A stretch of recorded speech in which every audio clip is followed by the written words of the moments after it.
La Josefa Díaz quiere estar presente y rendirle un homenaje a un hombre fundamental en la historia de todos los argentinos y principalmente de todos los tucumanos. Por eso es que venimos a visitar a un profesor de historia para que justamente un historiador nos cuente en profundidad cuál es la relación que tiene Manuel Belgrano con la provincia de Tucumán. Pero ustedes quédense mirando el video porque inmediatamente después de esta charla riquísima en cuanto a contenidos, ustedes van a poder apreciar imágenes de cómo los chicos han estado trabajando en este tiempo, en esta etapa, con trabajos referidos justamente al mes de la bandera, y fundamentalmente también vamos a mostrar parte de las imágenes de los chicos que han realizado la promesa de lealtad en forma virtual el pasado viernes 19 de junio. Profesor, ¿cómo le va? El gusto de saludarlo. ¿Qué tal, Marcos? ¿Cómo estás? Saludos a todos. Un placer enorme poder contribuir con lo que uno puede siempre para este tipo de eventos tan importantes, más en una fecha tan importante como la que estamos hoy, a 200 años de la muerte del general Manuel Belgrano, que vos decías que la llegada a Tucumán. La llegada a Tucumán de Manuel Belgrano seguramente se dio por la revolución, porque si no hubiese sido de la revolución, que comenzaba el 25 de mayo, el mayo de 1810, jamás hubiera venido a Tucumán. Probablemente nunca. La distancia que había de Buenos Aires a Tucumán era inmensa con los medios de transporte de esa época, carretas, claro. ¿Sí? Sí, sí. Carrozas le decían a los elementos en el que viajaban. Mucho tiempo, muchos días, muchas incomodidades. Así que probablemente nunca hubiera venido. Vino como militar. Claro. Y vino a Tucumán seguramente lleno de incertidumbres, no conociendo, no sabiendo, no sabía con lo que se iba a encontrar. ¿Y con qué se encuentra? Se encuentra acá con un grupo, unas milicias, que ni siquiera se le puede llamar ejército. Unas milicias formadas, milicias revolucionarias, formadas para ese momento de revolución en el que se estaba con una guerra o se iba a comenzar una guerra contra España, ¿sí? Ya estaba en una guerra contra España. Contra la corona española, por la libertad de estas tierras. Así que el encuentro fue ese.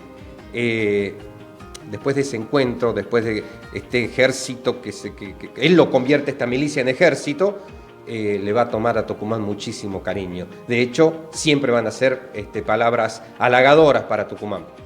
Bueno, hablamos también de este prócer tan importante que nació dentro de una familia que lo tenía todo. Una familia muy acomodada, el padre con muchas relaciones, con gente de mucha importancia vinculada a la corona española. Él mismo llegó a secretario del consulado, un cargo altísimo, más aún cuando los criollos eran desplazados o discriminados, lisa y llanamente. Va a ser uno de los malestares por lo que van a comenzar la revolución, pero Belgrano estaba tan bien acomodado, una familia bien, ¿sí? Un hombre que lo tenía todo, que es todo lo que va a dejar en este esfuerzo por llevar a cabo esa revolución, de una manera muy heroica, ¿no? Dejarlo todo, lo dejó todo, lo tenía todo, sí. Un niño bien, claro. De clase acomodada, sí. Y lo dejó todo en esta cruzada revolucionaria. Profe, 3 puntos así como muy importantes: su devoción, su religiosidad, en primer lugar, su amistad con San Martín también, y bueno, sus luchas interminables también aquí en el norte. La entrega de Belgrano fue total, con cuanto a la primera pregunta. En la segunda pregunta, con respecto a su devoción, era un hombre de profundísima fe. No todos los revolucionarios tenían una profunda fe. Belgrano era el caso que sí. Y esto era contagioso, y esto era incentivar también, porque su tropa podía ver la fe que su jefe depositaba en la Virgen, por ejemplo, ¿sí? Y era algo que ellos sentían, ellos acá en Tucumán más precisamente sentían mucho esa fe, esa religiosidad, y lo veían a su jefe expresar tanta devoción, y esto fue muy importante. De hecho, se habló de milagro con la victoria de Tucumán el 24 de septiembre. Fue estrategia también, pero para ellos y para Belgrano, que le entrega el bastón de mando a la Virgen Generala, a la Virgen de la Merced, fue un acto milagroso. Lo tomó y lo dijo, ¿sí?, públicamente como un acto de la divina providencia, ¿sí?, de la Virgen. Amistad con San Martín. La amistad con San Martín no se hubiesen conocido jamás.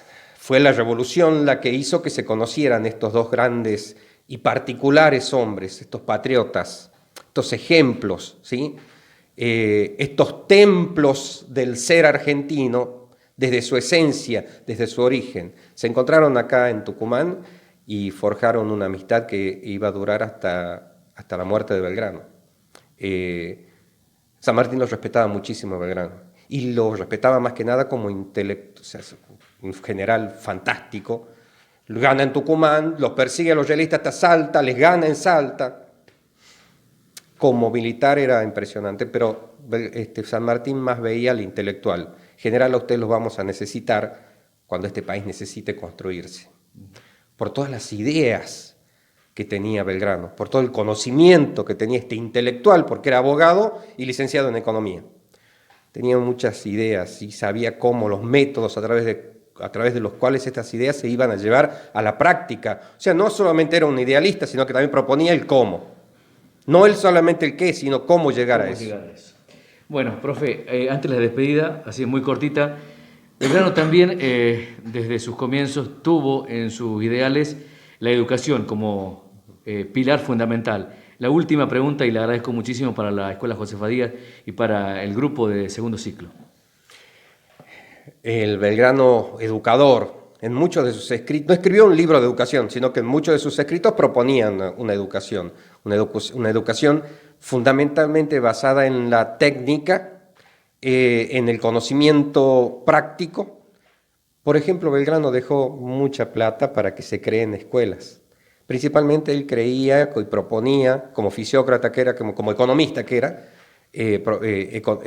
escuelas de agricultura, donde se enseñara el valor de la semilla, donde se enseñara cómo lograr las mejores semillas, qué plantas había que sembrar en las distintas regiones de acuerdo a las condiciones climáticas, los mejores métodos de conservación y fertilización y mantenimiento de la fertilidad de la tierra, enseñarlo en las escuelas, junto con otras disciplinas, pero fundamentalmente centrado en la agricultura. Ya para aquella época todo esto era revolucionario, y no hacer distinción, claro. Aborígenes, negros, esclavos, no, ya no había nada de eso, porque proponía una sociedad libre e igualitaria, y esa sociedad libre e igualitaria se iba a lograr básicamente a través de la educación.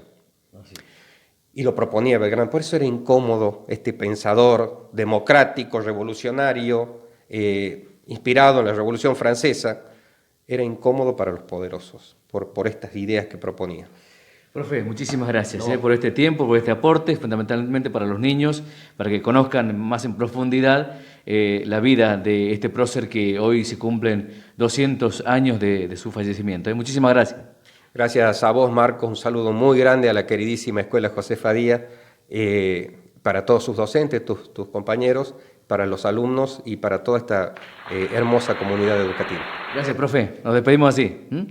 Y en fe de que así lo juráis, decid conmigo: ¡viva la patria! ¡Viva la patria! ¡Viva la patria! ¡Viva la patria! ¡Viva!